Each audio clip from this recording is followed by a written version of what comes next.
welcome back to Design Deconstructed.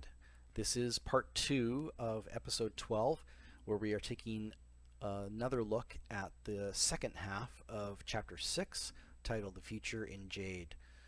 In our first installment of chapter 6, we took a look at the open world section where we ran around New Kaineng City and we learned how to use our Jade bot and did some light exploration, and then we jumped into the power plant and scanned some batteries and learned some more interesting tidbits about Jade tech and power, and suspected that this power has some connection to dragon energy. And we also learned a bit about the process behind making that chapter. So now we're going to take another look at another open world section, which involves us going to learn about the lower section of the city and get a little bit more interesting tidbits about Mai Trin and her personality. And then we're going to jump into a small instance to do more scanning of batteries and have a light encounter and sort of set up the chapter to come and have a revelation about Jade tech. So yes, there's a lot here to this chapter. This will be I think shorter than part 1, but it will be hopefully as enlightening as I am trying to get more behind the scenes with how this chapter was created. And there's definitely some interesting things to talk about when it comes to the open world section and Mai Trin and the way we do characterization and narrative design. So yeah, without any further ado, let's hop into the game and let's take a look at the second half of chapter 6.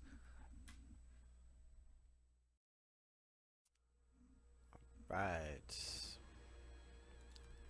Let's get back into the game. We're going to be doing the second half of chapter 6, The Future in Jade.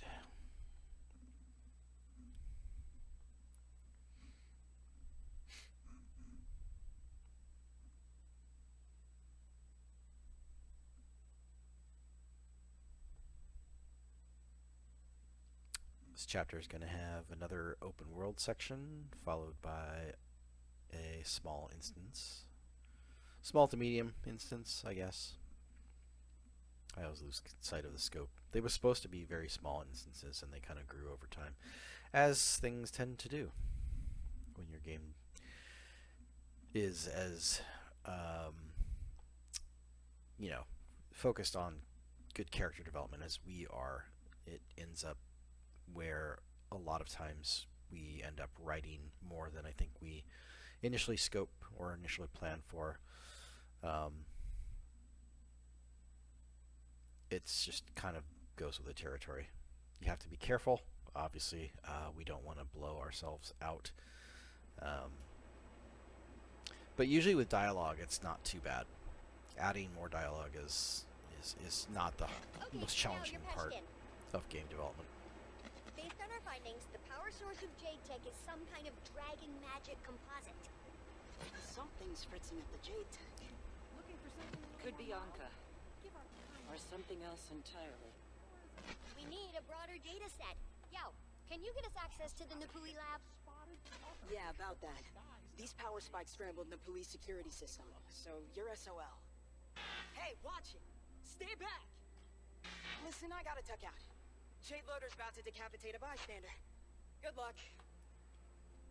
Well, alright. Thanks for the update, Yao. Guess we wait until they sort out this whole security mess? We don't have time for that. The Aether Blade could be responsible for all of this. I might have something that can help. Commander, meet me at my apartment, south of Cobble Ward. I should clarify. I don't mean to suggest that writing dialogue is free either. Obviously, anything that you add is something that you have to consider very carefully. What I mean, though, when I say it was not as big of a deal, is the scope for dialogue typically really just comes down to how much time you have to write to meet VO deadlines and to not overburden the writing, editing, and localization teams. So there are definitely considerations that you have to take into account, but from the design standpoint, from an implementation standpoint, it's actually quite easy for us to stick dialogue in where we need to stick dialogue. We have some very robust tools for doing that. So I tend to see adding dialogue as something that is, from a designer's point of view, not a huge lift. But yeah, I didn't mean to imply that there is none.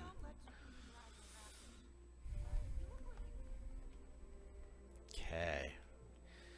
I want to talk a little bit about Mai's apartment here, because this was something that was kind of a late addition in the scheme of our development. We always had an open world section here, but this heart underwent a number of changes. This actually used to be, in early development, it used to be a group of ex-Aether Blades, so people who were associated with Mai and were sort of not going along with Anka and her plan, had sort of set up here and were doing stuff to, to this neighborhood. And at some point, the open world had revisited that and made it about the Tengu who had set up shop here and were doing a lot of the same sort of things, right? Like there were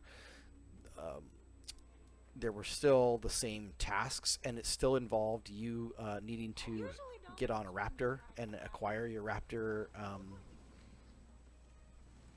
But it was, it was a thing with, like, once we lost or changed the Aetherblade component of this to the Tengu, we kind of lost a story thread that we wanted to do, which was to give a little more insight into the Aetherblades and the sort of like the schism that happened between Mai and Anka and how some of her crew might feel.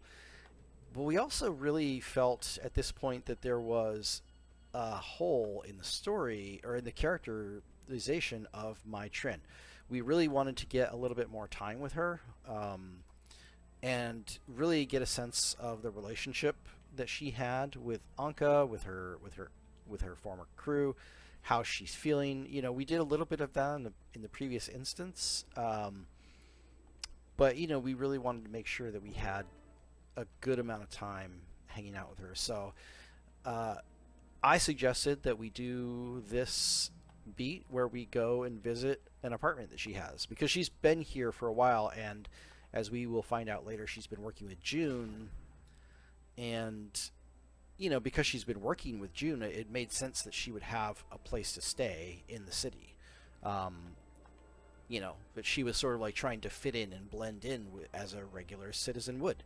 So it made sense to me that we would have an apartment, and I thought it was a great opportunity for us to get to know Mai by seeing how she lives, right? Like, you can tell a lot about a person, I think, by, when you go visit them at their house.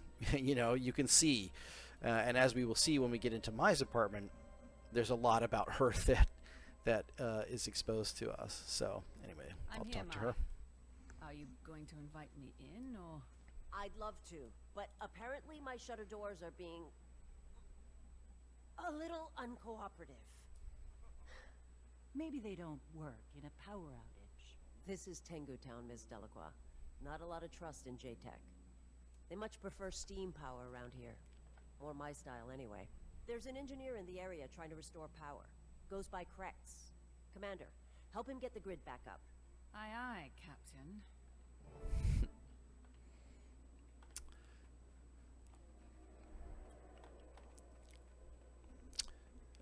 So yeah, for this Renown Heart, I did end up taking over the Renown Heart, but a lot of this was already pre-built by the open world team,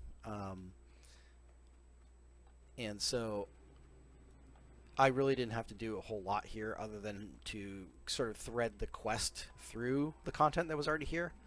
So that was good. And I will say I'm a huge fan of Krex. His voice was so awesome. I believe that's Steve Bloom doing a voice that is rather atypical of the Steve Bloom we typically hear. And so I wanted to give him this awesome Tengu bowl cut because it totally fits his personality and his voice to me.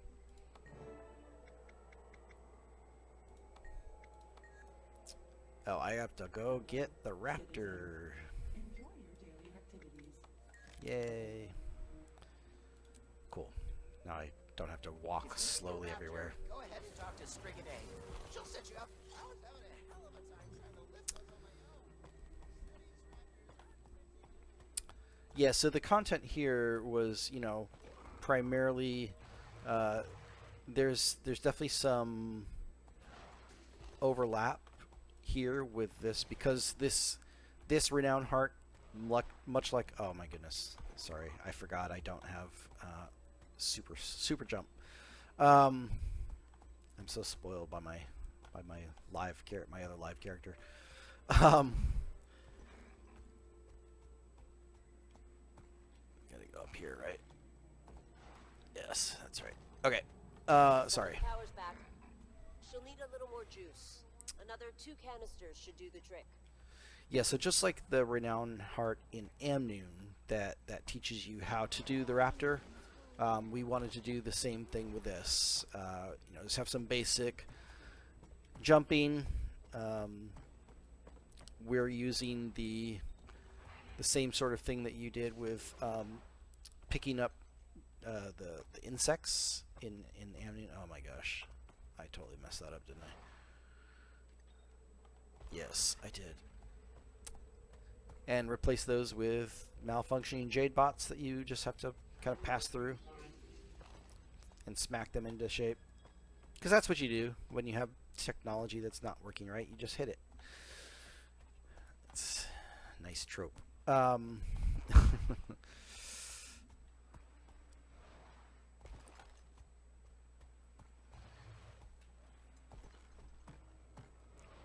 I forgot what it was like to have to make these kinds of jumps without the raptor long jump.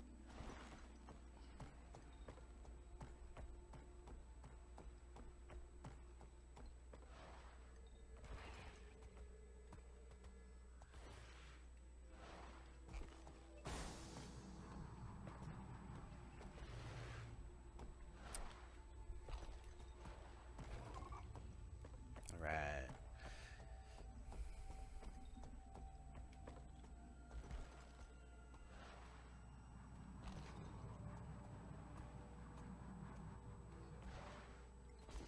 Oh.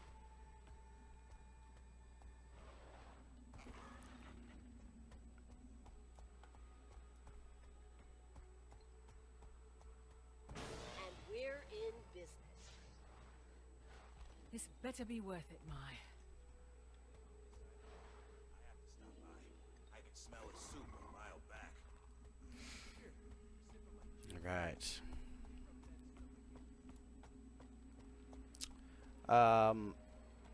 Start talking about, so now that we have access to Mai's apartment, we put the power back on and the shutters should be up. We're doing an interesting thing here that I want to call out because it's sort of a new, it's not necessarily new, we've done this before, but I don't think we've done it to this level before, where we talked about whether this needed to be an in the open world or in an instance, and in the end what we did was we kind of split the difference. So we do have this happen in the open world, but we've got it kind of controlled so you can't get in here like a normal way, like the doors don't open. We kind of do this where we teleport you inside as though you entered the building. Now this is technically still in the open world, and there are other players in here potentially, but you cannot see them. We're doing a bit of trickery where we're putting players into visibility and phased states so that you can share this space with other players, but because it's a small space and there's a lot of things to look at in here, we didn't want to have 20 players cluttering up, this room, this small apartment that she has, because it just would have been a mess. And so we do this a bit in a tricky way, so that this is technically open world, and there are technically other players in here, but you can't see or interact with them. It's a bit like the way that maybe some other games do phasing. We're experimenting with this to see like how much we can do with this, and the technology is something that we have now, which we didn't have in previous content. So it's a bit cool, I think. Okay. Anyway. Don't mind the mess. Did a bomb go off in here? My jade sweeper broke, and I didn't have time to order a replacement. Now, where the hell did it go? Guess I'll help you find whatever it is. And now we get to my favorite part of the chapter, and in particular, maybe just because I got to write all of these conversations, which I am very happy about. First of all, let's talk about the cats. So this was born out of an idea that our narrative lead at the time, Quan Peng, suggested that, if we're going to go into Mai's apartment, she should have a cat, right? Seemed like something that she might do. She might have a cat. And I was like, she doesn't have just one cat. She has all the cats. And everyone was okay with it. And I then went and was like, one of our goals here with this part of the chapter is to give a window into Mai Trin, not just her personality in the way that, like her apartment is obviously very messy, which kind of suits her. She's a little messy, right? But I really wanted to give the sense that not only does she care for animals, which makes her not a complete monster, but that she also named them after the deceased members of her crew. That those were people to her. Those were her friends. Those were people she cared about. And so in this way, she is honoring them the way that she would, which is, by naming, the strays of the neighborhood after her crew, so that she can still have them with her, the memory of them anyway. So, it's just one of those things, like, I really appreciate that we have the opportunity to do things like that. Some of the cats will hiss at you. Some of them will, allow you to pet them and be nice and play, which, that's typical of cats, right? There's a bit of a random element to the way cats respond to different people's touch. So I wanted to capture that. Anyway, on to the wonderful things that you can discover in Mai's apartment. This one I have heard and seen some very interesting comments on Reddit or the forums about what its purpose is. I leave it to your imagination. I will say nothing more about it. Something, yeah. No, that's not it. Yeah, that's definitely not it. There's some chopsticks, which she got from June. Here's a jade battery that she's trying to tweak herself, because she's a bit of a tinkerer. This was just, we will see in the next chapter that June loves to read. When we go in to see her office later, she's got stacks and stacks of books, and I kind of wanted it to be that because Mai Trin has a relationship with June and is trying to basically, establish herself and get June's respect. She is also trying to read up on Jade Tech and Canthan history and tech manuals and various things to impress June, because she really does care about how June sees her. That's not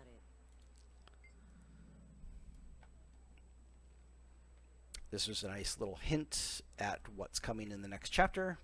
I don't know if anybody actually read that one. I haven't seen much on various sites about that. I mean, a lot of these are just, you know, kind of flavor stuff. Obviously, this is a Jade Tech microwave, or I don't know, maybe not microwave, whatever kind of cooking, you know, maybe it's a convection oven, maybe it's a, I don't know, a toaster oven, who knows, but. Keep looking.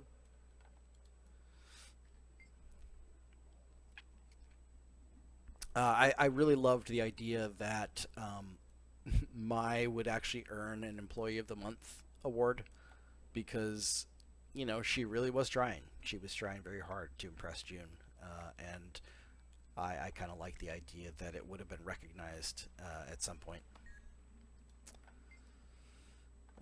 This is Dagger and Mask. This is another thing for us to say that, look, the Aether Blades, yes, they're pirates and all, but like, at least they're not racist bastards. So I guess even pirates have standards. Hey, don't touch that. Just a dirty noodle bowl,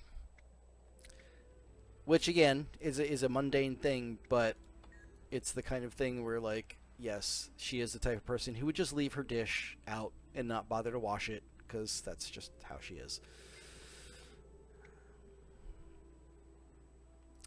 This is just a funny inside joke that no one else would get, but I put it in for my friends. Haha.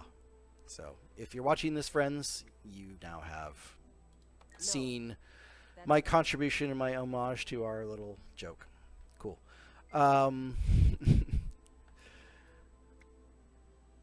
Yeah, I mean, she has lots of cats, so of course she's going to have litter, or sand, I guess, in this case. Because I was sort of wondering, like, would Cantha have kitty litter, or would they just use sand? I think sand, probably. I don't know that they would have invented kitty litter yet. So you heard it here first. Canonical, they do not have kitty litter in the world of Tyria yet. Basket of smelly fish. No, that's not it. Cat toy. Because who can have this many cats without at least one toy? I mean, really. Otherwise, she'd be scratched up to heck. Yeah, just a little, you know, nod to the fact that the Aether Blades seem to love using audio logs. Here's Horik, the best cat ever. I want to thank our amazing character art team who, when I suggested that, hey, you know, we have a bunch of cats, but we don't have one that looks like Horik, and I sent a picture over to the character art team showing Horik the Norn, and they were like, oh yeah, we can do that. And within it was 2 to 3 weeks, I think, because it wasn't a high priority, obviously, but they did end up having some time near the end of the project, and they were like, are you looking for anything to do? And I was like, yeah, here's this thing. And lo and behold, they gave us the mustachioed cat Horik, who is amazing, and I am infinitely and eternally grateful to our amazing artists for taking such silly requests sometimes. But again, when they run up, you know, towards the end of the project, and they were like, hey, we have some time, what else can we do? I'm never not going to say what we can get from them. Yeah. So, of course, a space heater. Hey, don't touch that. This one I really never bothered to think about what this might do or what it might be. But yeah, I figured she might have some weird Jade Tech devices. Here's my favorite item in this room. The torn Kukuchu the Indomitable. It does not, unfortunately, it does not contribute to the achievement collection. I thought about doing that, but I thought it would be kind of weird if players just randomly got an achievement from a festival that wasn't running at the time. So yeah, I ended up not doing that. Took this poster from Scarlet's lair, or secret room, not her lair, because I think the lair is a different. But in her secret room in Drytop, there was this cool poster of the Eternal Alchemy, or the All, or the, I don't know, what's that called? The Ankythera? I never know how to pronounce that word. Again, just establishing that Mai Trin still has a bit of a relationship with Scarlet, in no small reason because she has Scarlet in her head now. I gave her a fishing rod because, you know, it's Cantha and lots of people fish, and so I would assume that Mai Trin would, you know, at least try to go fishing sometimes.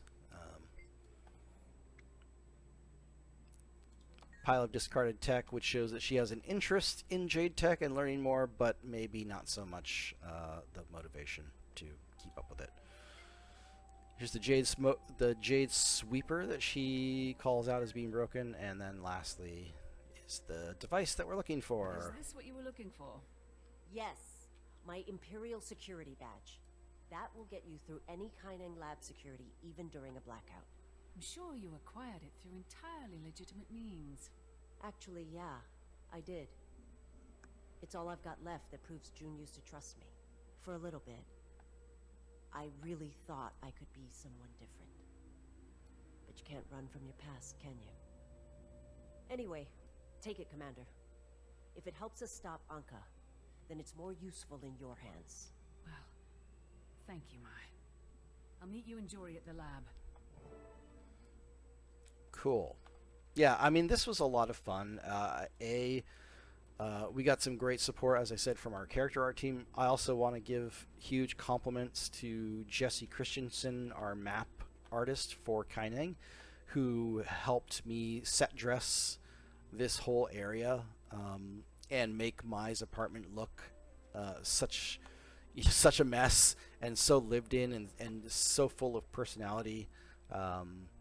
You know, I couldn't have asked for better partnership and collaboration. So, yay! All right, I'm gonna head out of this instance that's not an instance.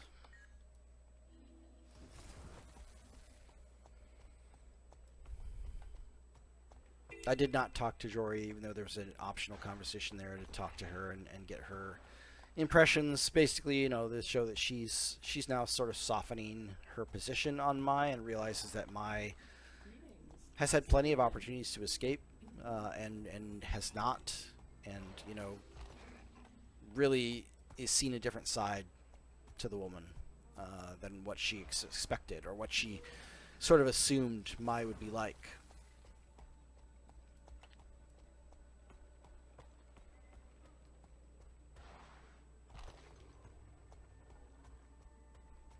Take the long way, aren't I? I always do this. Oh yeah, I probably could have skipped over there and saved myself time. Why don't I do that? Oops. Come on.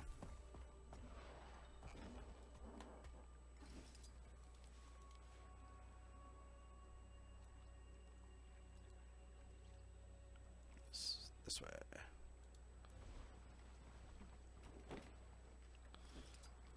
Hey, pretty boat.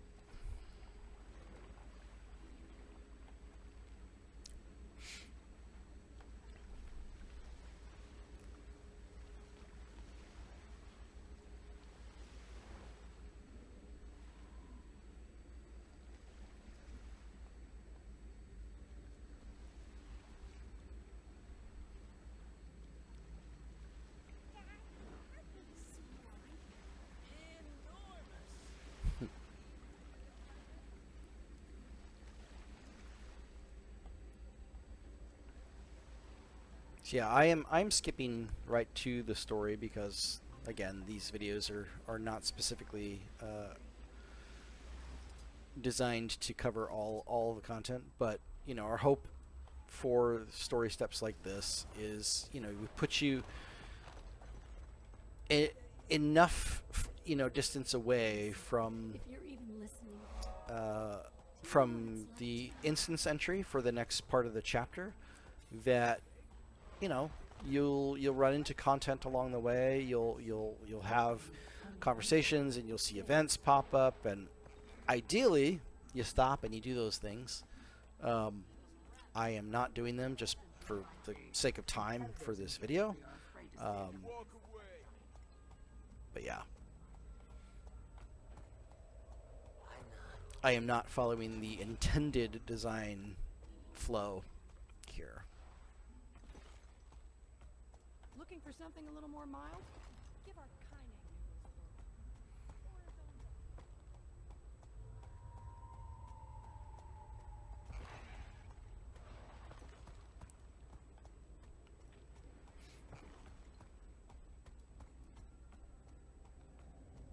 All right.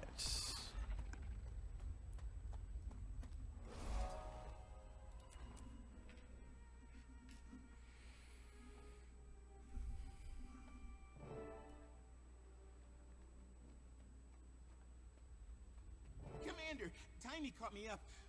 This is incredible. This is huge. Massive. Potentially. Yes. Potential is all it is right now. We need more data. But if these power cells use dragon magic... It could explain how they're being corrupted. Timmy, Keith, how's Aureen doing? I'd like to get her take. She's doing all right, but seems to be asleep. Dreaming, perhaps. I'll bet she's doing that mental projection thing again. Aureen could be anywhere right now. I'll bet she has an idea what's going on here. Maybe, but in the meantime we can collect hard data right here in this lab. Tiny? Yeah, I need you to scan a few more batteries. They're basically off the assembly line when they get there. Now that we know what we're looking for, I should be able to isolate the energy signature after a few scans. Yeah, so this instance is pretty straightforward. We did have a bit of back and forth because it used to be that they were just batteries and you just scan them, and you know, it wasn't particularly fun. I mean, in all honesty, right? Like, and so we had some conversations about how do we do that? How do we make that so that, you know, because it used to be that there was batteries all over the ground level and you could just, you know, run up on the ramps and scan a bunch of batteries. The next Jade battery is up there. Way up there. And so we had a conversation about it What and if I stuck the scanner on my Jade bot? made the decision that, hey, what if you had to fly around and scan? Which was definitely easier said than done. Trying to get this to work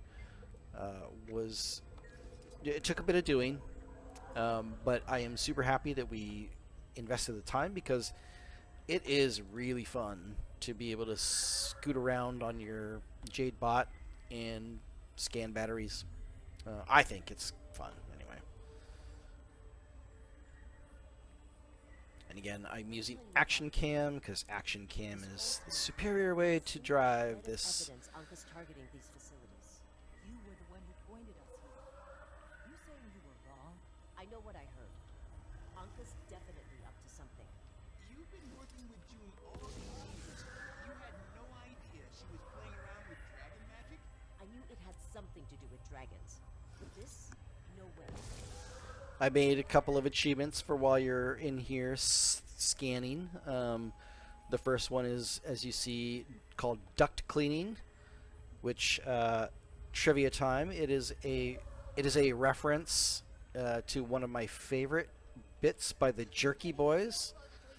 If you're not familiar with the Jerky Boys, they were in the 90s. They were a comedy duo who made prank phone calls and did incredibly funny voices. I don't know. I always enjoyed it. And yeah, so go look up Jerky Boys duct cleaning and you'll understand this reference. You're not just an expert. And then the other one is just a timed achievement to scan all the batteries in a certain amount of time. And just as in the previous instance, which had a nice reference to Frogger, one of my favorite arcade games from growing up.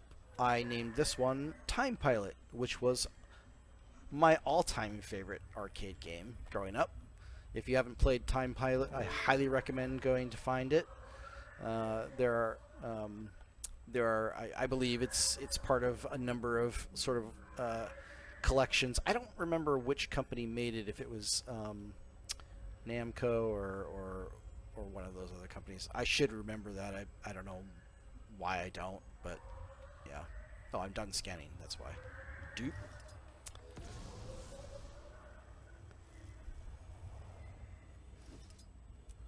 I gotta get all these rats.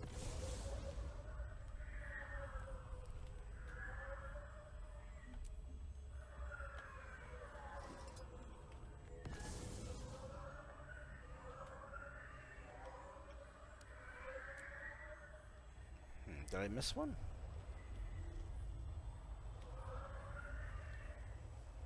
I want to look.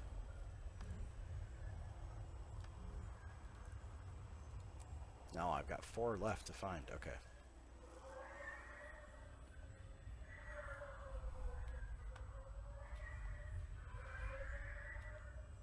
There's one.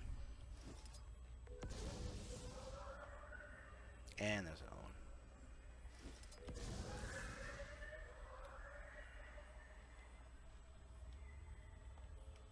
You can tell it's been a while because I've actually forgotten where these rats are. I used to be able to do both the duct cleaning and Time Pilot, like before I cleared out the Time Pilot one because I was so good at. And now I'm obviously not anymore. There's one. One more. Oh, I know where it is, I think. It's in that little half alcove, isn't it?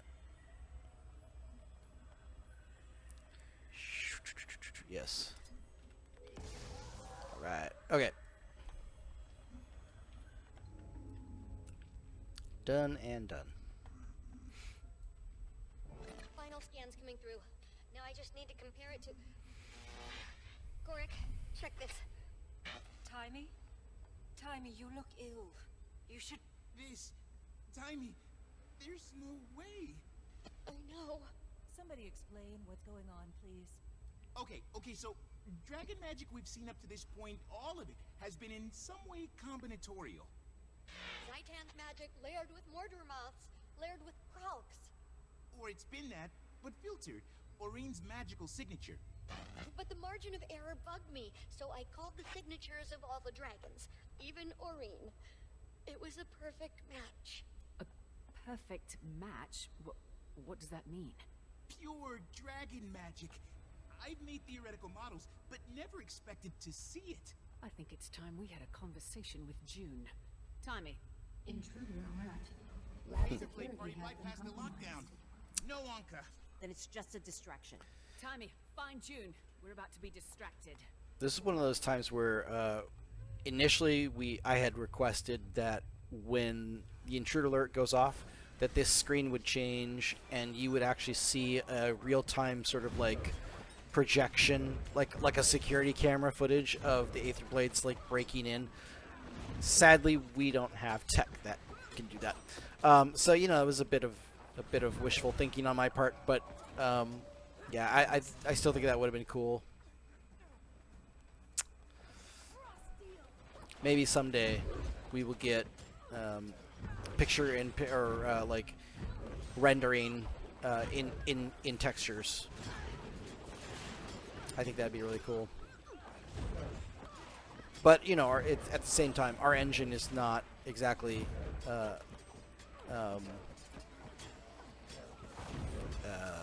I don't know what's the word I'm looking for. I mean, you know, our engine's been around since, you know, mid-2000s really, since we started working on Guild Wars 2, and we've definitely made upgrades and improvements to it over the years, so it's not completely out of the picture.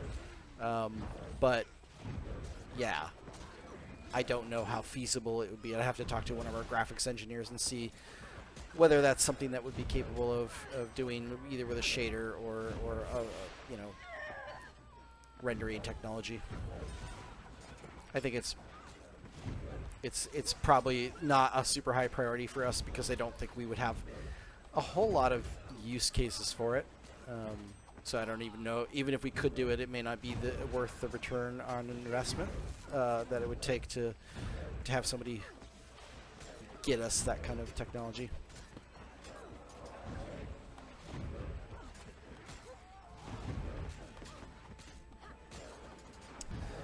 Yeah, I mean, this is one of our more straightforward story instances. You know, there's some light gameplay. There's this encounter at the end. You know, this chapter in particular is doing a fair amount of setup for the next one in particular, and moving the story along. So it didn't require a lot of design work. It was fairly straightforward from an implementation standpoint.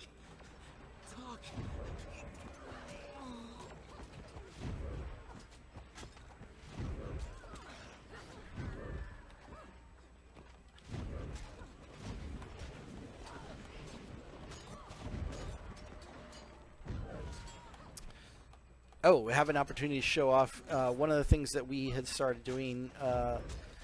I believe I started this in Icebird's Saga, but we refined the technique here where it used to be that the Biconics that fight alongside you, like Gorik and Marjorie, they would, in previous content, what would happen is if they reached 0 health, they would get stunned and they would kind of move away from combat and then kind of hang out until they recover, and then they would come back into the fight, which was okay, but it didn't feel quite as I don't know, immersive. And so now what we've done is when a Biconic goes down, they get a white circle around them. They actually go down and they get a white circle around them, and you just have to stand in that circle. I mean, you don't have to stand in that circle, but if you stand in that circle, it's a lot like rallying a player, where instead of having to interact, you just have to stand near them, and you can bring their health back up and get them back in the fight. So it's a nice little bit of sort of quality of life change that I think we really will benefit from moving forward. Hey, Commander, I've got you now. I'm patching everyone in. Commander, Tiny hasn't said what this is about, but I can interpret the waveforms on her screen better than most. When exactly were you planning to tell us your Jade Tech empire runs entirely on dragon magic? I understand your concern. You have experience in this, and an Elder Dragon's perspective. As do I. You? How? The two are partnered. Jade power was not solely June's idea. Marine? When did she tell you? She didn't have to. She sounds tired, troubled. That's why Suwon is under my protection, in a top-secret, state-of-the-art facility. There is no facility in the world that could contain an Elder Dragon. You both know that. Not against her will. That's why Anka sent this diversion. June, she knows about Suwon. I don't know how, but she does. Then I suppose it's time you all met face to face. Meet me at the reactor. I'll wave you in. Maureen, you should hang back. If Anka shows up with that extractor. Of course. You're right. I'll meet you there, but I'll hang back, just in case. So that is it for Chapter 6, The Future in Jade. And the next chapter, Deepest Secrets, is a fairly extensive one. I'm probably going to do it in one go because I do think that it is a large instance and there's a lot to it, but I think breaking that up into two wouldn't feel as good, just because it is meant to be played as an entire experience. It has plenty of checkpoints, so I could do it in 2 parts, but I'm going to try to do it in one. So yeah, hope you enjoyed this little behind the scenes look at the second half of The Future in Jade, Chapter 6. And yeah, I will see you soon for Deepest Secrets, where we'll enter the Young reactor and we will get a little glimpse and our first visit with Suwon. All right. Thank you very much, and I hope to see you soon.